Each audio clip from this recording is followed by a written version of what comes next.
There's something that happens near the end. And if you've ever been through this with a pet, you know exactly what I'm talking about.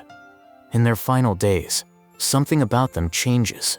Not suddenly, slowly, as if they've quietly decided there's no rush anymore. The dog that spent its entire life pulling on the leash suddenly stops pulling. The cat that never wanted to be held starts climbing into your lap on its own. And there you are, petting them, while something in your chest already knows what it means, long before your mind is ready to admit it. Do they know they're going to die? The short answer is, not the way we do. They don't think about the future.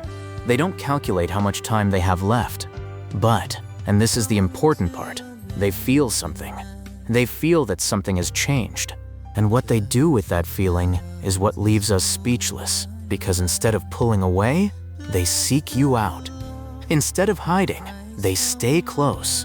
And that choice, if it can even be called a choice, says more about what they're feeling than any explanation I could ever give you. What changes at the end?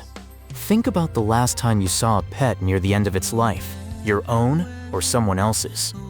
There's something about those days that feels different from all the rest. Time seems slower, heavier, as if both of you and your animal, have silently agreed that every moment matters more than it did before. Veterinarians who work in animal hospice care have a name for this period. They call it the final gift. And they don't say that just because it sounds beautiful. They say it because they see it all the time. Animals that in their final weeks become gentler, more present, and closer to the people they love, as if something inside them understands that time is becoming scarce. Not in days or weeks, because those concepts don't really exist in their minds. But in some other measure, we still don't have the words to properly describe. There's something many pet owners report that's surprisingly difficult to explain rationally. The day before their pet died, it looked for them, followed them from room to room, looked at them differently, almost as if it were saying goodbye to every room, every scent, every corner it had ever known. And then it settled down beside them and didn't move again. What they feel inside, so what's actually happening inside them? To understand that, you first have to understand how animals experience life, because animals don't live toward the future the way we do. They don't wake up thinking about tomorrow. They live completely in the present, always. And at the end of life, that doesn't change. If anything, it becomes even more intense. What does change is what their body is telling them. And here's something most people don't know. A dog's or cat's senses are so sharp that they can detect changes happening within their own bodies in ways we never could. They can smell changes in their own chemistry. They can feel their energy fading. They can sense from the inside that something fundamental is no longer the same. They don't call it death. They don't have a word for it, but they recognize it. And instead of panicking, which is probably what most of us would do, they accept it with a kind of calmness that, if you're honest with yourself, creates a strange mix of admiration and sadness at the same time. And that acceptance is real. It's not that they don't care. It's that they don't carry the burden of anticipated fear the way we do. They don't imagine what comes next. They simply feel what is. And then, with all the naturalness in the world, they choose to stay close to whoever makes them feel safe. Oscar, the story that has no easy explanation.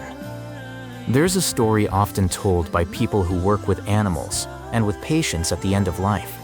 The story of Oscar, an ordinary cat with an ordinary life who lived in a nursing home in Rhode Island. Oscar wasn't especially affectionate. He wasn't the kind of cat that approached everyone, but the staff began noticing something unusual. Whenever Oscar chose to curl up beside a patient, something he did rarely and entirely on his own terms, that patient would often pass away within the next day, 50 times, over 5 years. Eventually, the staff reached a point where, if Oscar entered a room and stayed there, they would call the family and tell them it was time to come say goodbye. A cat nobody trained, a cat nobody explained anything to, a cat that simply knew. How did he do it? Most likely, he was detecting chemical changes in the body, compounds released during a person's final hours that a cat's extraordinary sense of smell could identify. That explains how, but it doesn't explain the most important part: why he stayed, why he chose to remain beside them, why he never walked away. Because in the end, what Oscar was doing wasn't predicting death.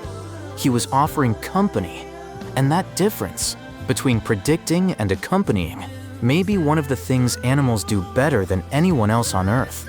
What they leave behind. Animals don't know they're going to die, but they do something that, despite everything we know, most humans struggle to do. They stay fully present until the very end, without looking back in regret, without looking ahead in fear, just here, with you, right now. And if you really think about it, that may be one of the hardest things for a human being to do, to truly be present, without constantly escaping somewhere else with our thoughts. Your pet did that for its entire life and keeps doing it at the end, when you need it most. And if you're going through this right now, if your pet is at that stage and you don't know what to do, here's what I think matters most. You don't need to do anything extraordinary. You don't need perfect words. You don't need perfect gestures. Just stay. Put your hand beside them. Let your presence be enough, because for them, it always has been. Do they know they're going to die? Not the way we do, but they feel that time has become different. They feel that you are what matters most. And in those final days, they look for you. They choose you. They lie beside you and close their eyes with the same trust they've carried their entire lives. And if you've already lived through this, if you've already had to say goodbye, then I want you to know something. The last thing they felt was the same thing they always felt by your side. Safety, warmth, home. That was the last thing, and there may not be a better way to leave this world than that. Thank you for staying until the end. I know this isn't an easy topic, but it's one that deserves to be talked about. Because our pets give us everything, and the least we can do is try to understand them a little better while we still have them. If this video touched you, share it with someone who loves an animal too, and I'll see you in the next one.